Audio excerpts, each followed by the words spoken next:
کی ارض و سما کے لیے لاکھوں کروڑوں درود و سلام اس ہستی اقدس و مقدس کے اوپر جن کا نام نامی اسم گرامی جناب محمد الرسول اللہ صلی اللہ علیہ وآلہ وسلم ہے۔ سامعین محترم،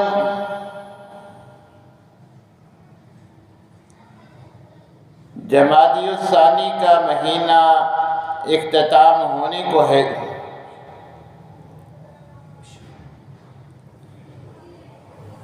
اسی مہینے کی 22 تاریخ کو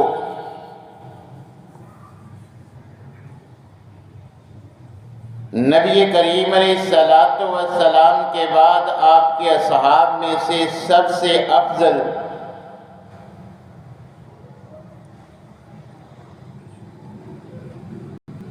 کہ جن کا نام نامی عبداللہ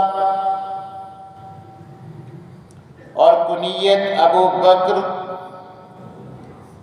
جن کے القاب صدیق اور عتیق تھے،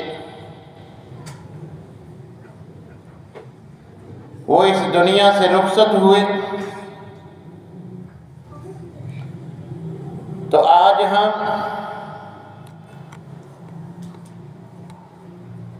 انگریزی سال کے آخری خطبہ جمعہ کے موقع پر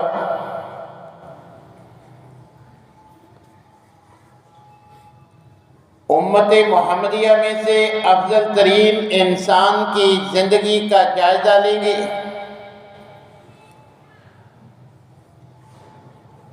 اور جناب صدیق کی صفات جاننے کے بعد اپنے اندر بھی بغور جائزہ لیں گے کہ آج ہم میں وہ صفات ہیں کہ نہیں، جبکہ ہم نہ صرف ان سے محبت کے دعوے دار ہیں، یہ تو وہ نفوس قدسیہ ہیں کہ جن کے بارے میں اللہ تبارک و تعالیٰ کا بھی حکم ہے فَإِنْ آمَنُوا بِمِثْلِ مَا آمَنْتُمْ بِهِ فَقَدِ اهْتَدَوْا، کہ ایمان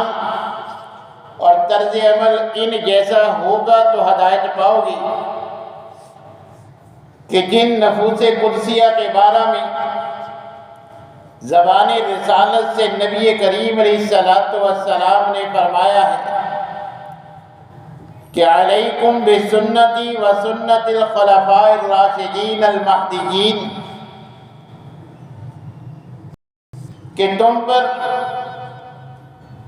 میری سنت، میرا طرز عمل اپنانا لازم ہے۔ جس میں میرا اسوہ نہیں ملتا تو تب تم نے خلفائے راشدین کی طرز عمل کو دیکھ کر ویسا اپنانا ہے۔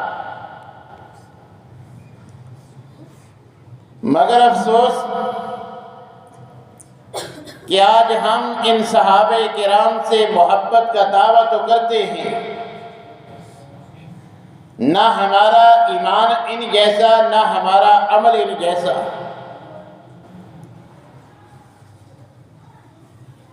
اور ہماری حالت یہ ہے کہ ہم ایمان و عمل میں تو ان کے عشر اشیر بھی نہیں، مگر پھر بھی صحابہ کے بارے میں زبان کھولتے وقت ذرا بھی احتیاط نہیں کرتے۔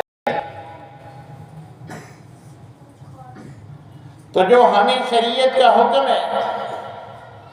کہ تم نے ایمان و عمل ان جیسا بنانا ہے، تو ہمیں اس کی فکر کرنی چاہیے۔ تو جناب صدیق کہ جن کو اللہ تبارک و تعالیٰ نے بے شمار اعزازات سے نوازا، کہ جن کی مسلسل 4 پشتیں صحابیت کے شرف سے اللہ تبارک و تعالیٰ نے مشرف فرمائی ہیں، کہ جن کو مردوں میں سے سب سے پہلے دار اسلام میں داخلے کا شرف بھی حاصل ہے،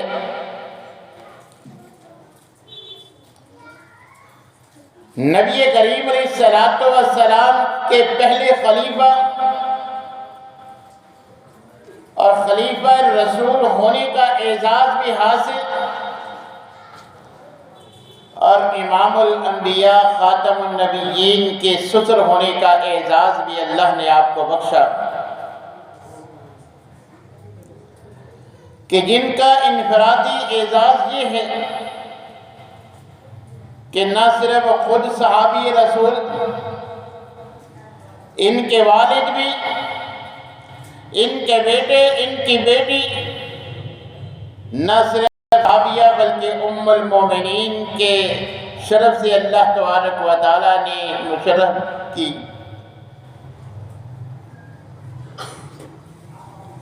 جناب صدیق کہ جس کو قرآن میں اللہ تبارک و تعالیٰ نے نبی کریم علیہ الصلوۃ والسلام کا ثانی قرار دیا، کہ جن کے بارے میں نبی علیہ الصلوۃ والسلام سے سوال کرنے پر آپ نے فرمایا احب الناس، محبت تو ہر صحابی، ہر مسلمان سے، ہر امتی سے ہے، مگر مردوں میں سے سب سے بڑھ کر جس سے میں محمد صلی اللہ علیہ وسلم محبت رکھتا ہوں وہ ابو بکر ہے، اور عورتوں میں سے ازواج نبی تمام سے نبی کریم علیہ الصلوۃ والسلام کا محبت پیار موجود، مگر ان میں سے تمام ازواج میں سے سب سے زیادہ محبت وہ آپ کی صاحبزادی سیدہ طیبہ طاہرہ ام المومنین حضرت عائشہ رضی اللہ تعالی عنہا کے حصہ میں آئی، کہ جن کے بارے میں نبی کریم علیہ الصلوۃ والسلام فرماتے ہیں وَلَوْ كُنْتُ مُتَّخِذًا خَلِيلًا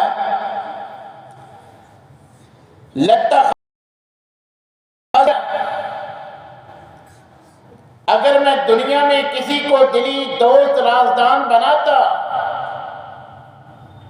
تو وہ حضرت ابو بکر کی ہے، میں انہیں اپنا خلیل بناتا، مگر میں نے دنیا میں کسی کو خلیل بنانے کی بجائے ان صاحبکم خلیل اللہ، اللہ کو اپنا خلیل بنا لیا۔ اگر دنیا میں کسی کو بناتا تو جناب ابو بکر صدیق ہوتے، کہ جن کا طرز عمل ایسا کہ نبی کریم علیہ الصلوۃ والسلام فرماتے ہیں ان من امر الناس علی فی صحبت و مال ابا بکر، کہ صحبت ساتھ کے اعتبار سے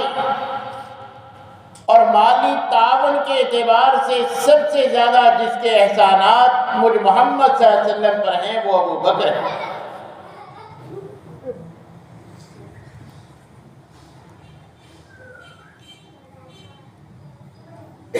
نہ صرف نبی کریم علیہ الصلوۃ والسلام کے لیے بلکہ اسلام کے لیے بھی، مسلمانوں کے لیے بھی ان کا جان و مال ہر وقت حاضر رہا،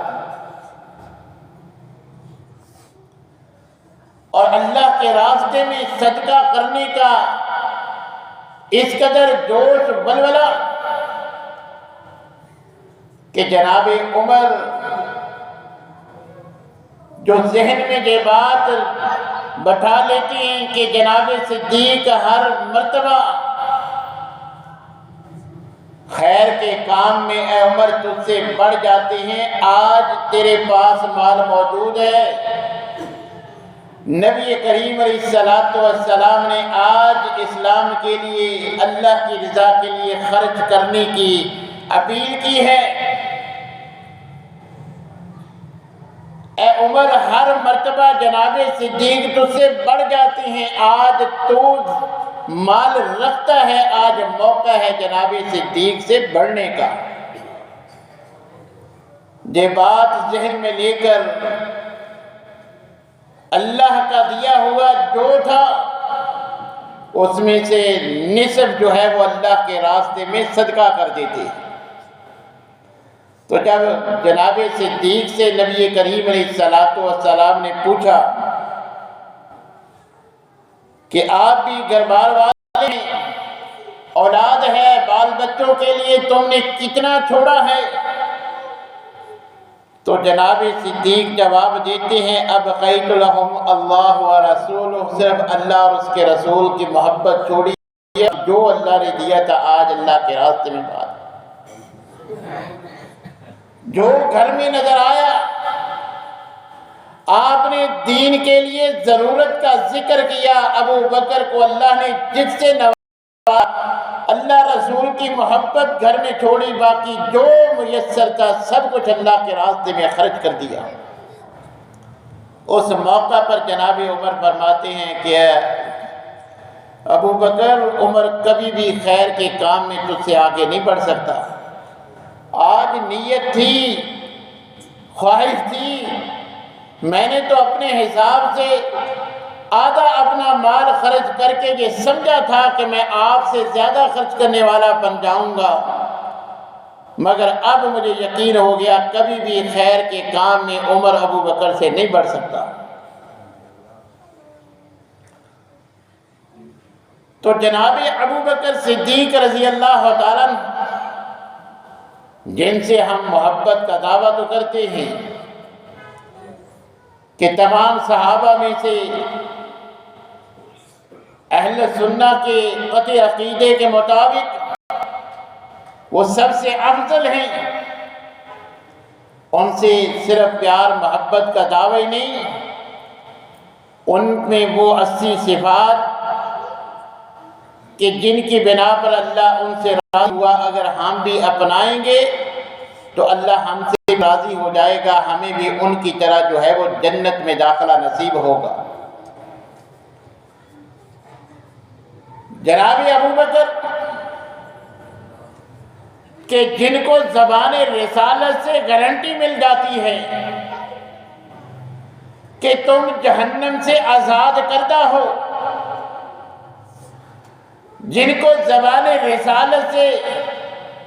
یہ گارنٹی مل جاتی ہے کہ تم جنتی ہو، مگر اس کے باوجود جناب صدیق کے نیک اعمال کا، خیر کے کاموں کا اندازہ اس حدیث سے لگائیں کہ ایک دن نبی کریم علیہ السلام سوال کرتے ہیں کہ تم میں سے آج کون ہے کہ جس نے نفلی روزہ رکھا ہے؟ جناب صدیق جواب دیتے ہیں کہ اللہ کے رسول، آج میں اللہ کی رضا کے لیے نفلی روزے کی حالت میں ہوں۔ نبی کریم علیہ السلام دوسرا سوال کرتے ہیں کہ آج کون ہے کہ جس نے کسی بیمار کی عیادت کی ہے، اس کا احوال دریافت کیا ہے، اس کے حال سے وہ واقف ہوا ہے، اس کی اس دکھ کی گھڑی میں اس کے پاس پہنچا ہے۔ جناب صدیق فرماتے ہیں کہ اللہ کے رسول، میں نے آج فلاں بیمار کی عیادت بھی کی ہے، یہ شرف بھی آج اللہ نے مجھے بخشا ہے۔ پھر آپ سوال کرتے ہیں کہ آج کون ہے جس نے کسی کے اپنے بچھڑنے والے بھائی کے جنازہ میں شرکت کی ہے کہ آج فلاں کے جنازہ میں بھی میں آج شریک ہوا۔ پھر آپ چوتھا سوال کرتے ہیں کہ تم میں سے آج کون ہے جس نے کسی ضرورت مند کو، حاجت مند کو کھانا کھلایا ہو؟ فرمایا اے اللہ کے رسول، یہ سعادت بھی آج اللہ نے میرے نصیب میں لکھی، میں نے آج جس کو ضرورت سمجھی اسے اللہ کی رضا کے لیے کھانا بھی کھلایا ہے۔ اب دیکھیے یہ شخصیت وہ ہے جن کو زبان رسالت سے بتا دیا گیا کہ آپ جہنم سے آزاد ہو، جنت کے وارث ہو، مگر پھر بھی ان کے اعمال کا معاملہ ایسا ہے۔ آج میں اور آپ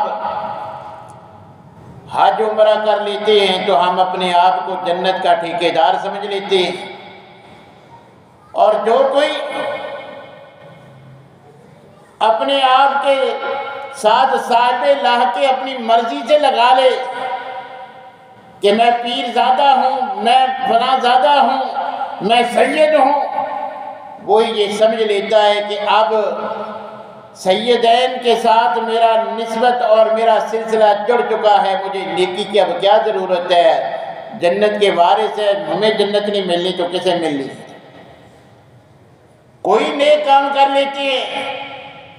وہی نیکی ہمیں غرور اور تکبر ہمارے اندر پیدا کر دیتی ہے کہ میں نے تو حج کیا ہے، میں نے اتنے عمرے کیے ہیں، اتنے حج کیے، میں نے پھر کام کیا، میں نے یہ کام کیا۔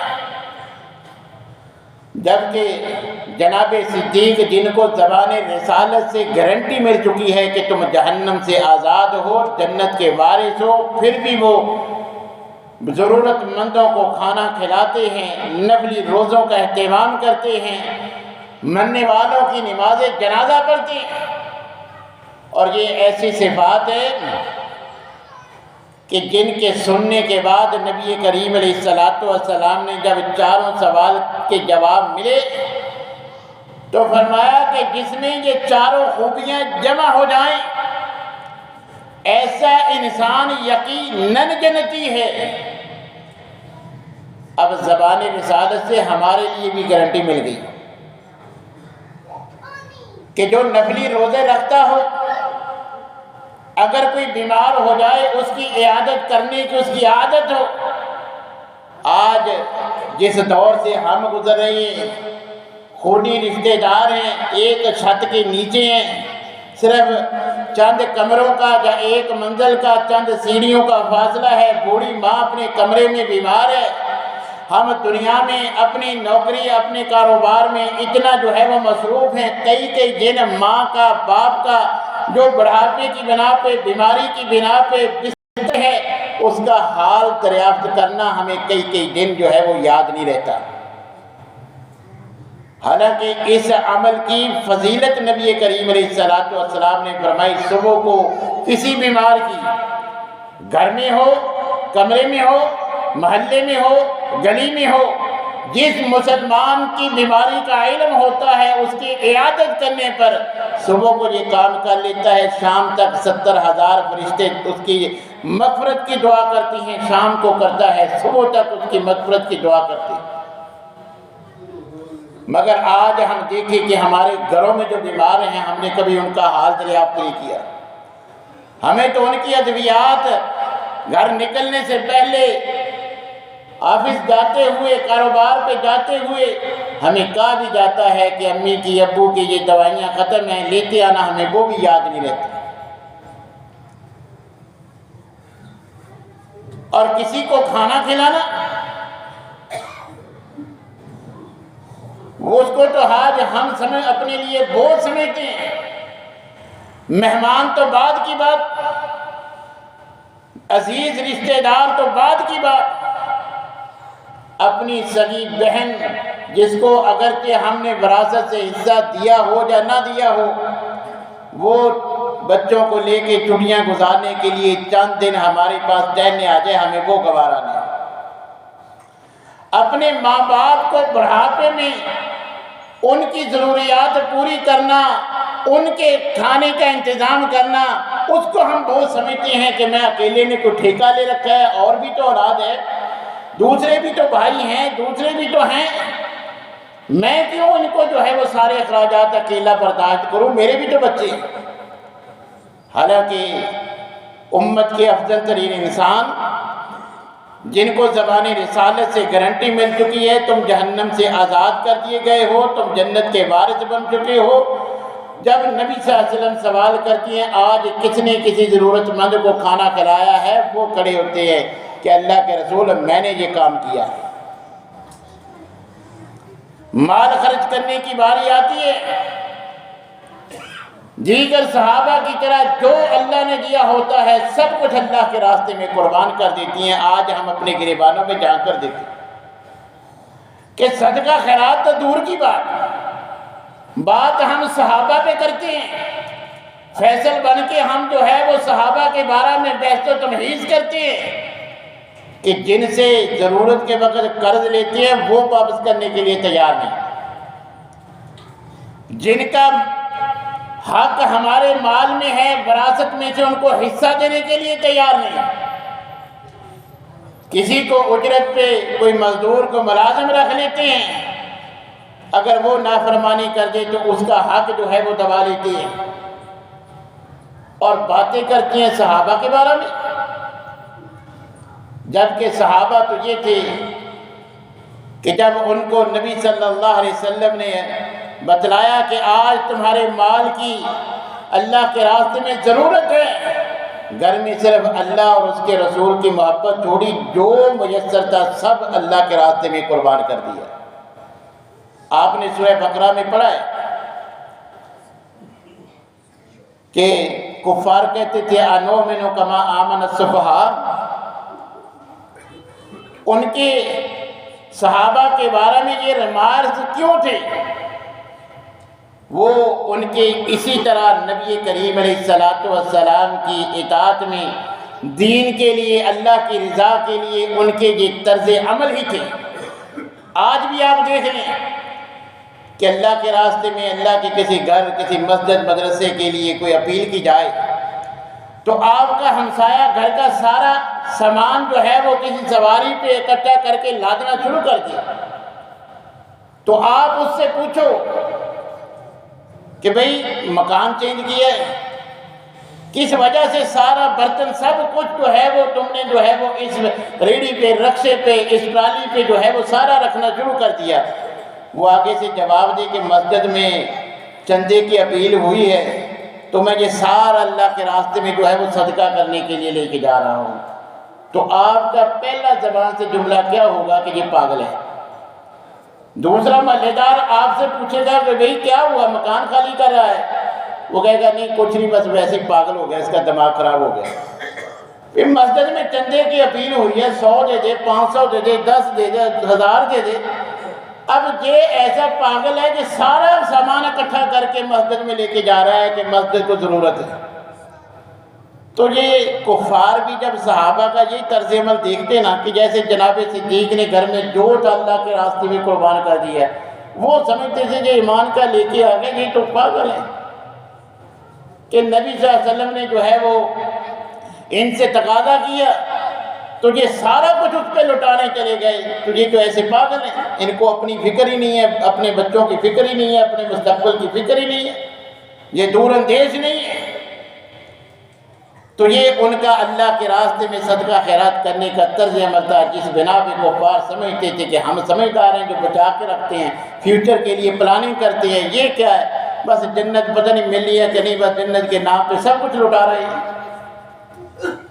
اور جناب صدیق میں ایمانی غیرت آج جس کی ہمیں امت محمدیہ کو، امت مسلمہ کو، بالخصوص اہل پاکستان، ہماری ماؤں بہنوں بیٹیوں کو ضرورت ہے کہ جناب صدیق یہودیوں کے ایک درسگاہ کے پاس سے گزرے، انہوں نے جان بوجھ کر، کیونکہ وہ فطرتاً یہودی شروع سے ہی جو ہے وہ اس طرح شیطانی وصف کے حامل ہیں، انہوں نے چھیڑنے کے لیے کہہ دیا کہ ان کا نعوذ باللہ رب جو ہے اب وہ غریب ہو گیا، اب ان کے نبی پہ وحی آئی ہے کہ اللہ کے راستے میں خرچ کرو،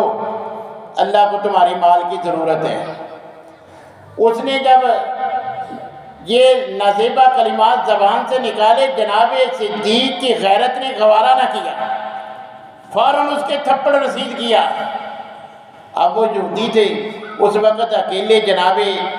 صدیق تھے اور کوئی مسلمان نہیں تھا، وہ الٹا دعویٰ لے کے کہ انہوں نے جناب صدیق نے ہم پہ زیادتی کی ہے، نبی صلی اللہ علیہ وسلم کے پاس آ گئے۔ آپ نے پوچھا کہ جو تم کہہ رہے ہو اس کا کوئی گواہ؟ فرمایا کہ اللہ کے رسول گواہ تو نہیں، میں اکیلا تھا۔ تو اللہ تبارک و تعالیٰ جناب جبرائیل کو وحی دے کر بھیجتے ہیں کہ یہ بدبخت اب مکر چکے ہیں، حالانکہ بات یہ ہے لقد سمع اللہ قول الذین قالوا ان اللہ فقیر ونحن اغنیاء، سورہ آل عمران کے الفاظ کہ اگرچہ صدیق کی ساتھ اور سننے والا تو نہیں تھا، میں اللہ نے عرش پہ سن لیا۔ ان بدبختوں نے یہ بات کہی ہے کہ ہم غنی ہیں، اللہ فقیر ہو گیا ہے، اللہ جو ہے وہ اپنے راستے میں اب جو ہے وہ چندہ مانگ رہا ہے۔ تو اب دیکھیے جناب صدیق کی غیرت، اور آج اپنے معاشرے کا، اپنے گھر کا، اپنے آپ کا جائزہ لیں کہ کرسمس کے موقع پر پچھلا خطبہ ہم سن چکے ہیں کہ ایک جناب صدیق ہیں کہ جنہوں نے اللہ کے بارے میں نازیبا کلمات سنے تو یہ نہیں سوچا کہ زیادہ ہے میں اکیلا ہوں، فوراً ایمانی غیرت کا مظاہرہ کیا۔ مگر آج آپ درباری ملاؤں کو دیکھتے ہیں کہ وہ اللہ کے ہاں بیٹے کی پیدائش کی خوشی منا رہی ہیں، کیک کاٹ کے ساتھ سیلفیاں لینے والے جو مسلمانوں کے نام نہاد درباری علماء۔ اور ہماری غیرت کا اب تو جب کہ سوشل میڈیا آپ دیکھ لیں کہ دنیاوی لالچ میں، مال و دولت کی حرص میں آج ہماری ماں بہن بیٹی جو ہے وہ خود بھی بے لباس ہو گئی، اور اس سے بھی زیادہ بغیرتی کا مظاہرہ یہ کہ خود اپنی ماں بہن بیٹی کی ویڈیو بنا کے اس پہ لائک کمنٹ کی جو ہے وہ بھیک مانگی جاتی ہے، اور نسبت کی جاتی ہے جناب صدیق کی طرف کہ جو اللہ کے بارے میں اس طرح جو ہے وہ غیرت رکھنے والے تھے کہ یہودی کی زبان سے بھی انہوں نے یہ نہیں کیا۔ اور آج ہم وہ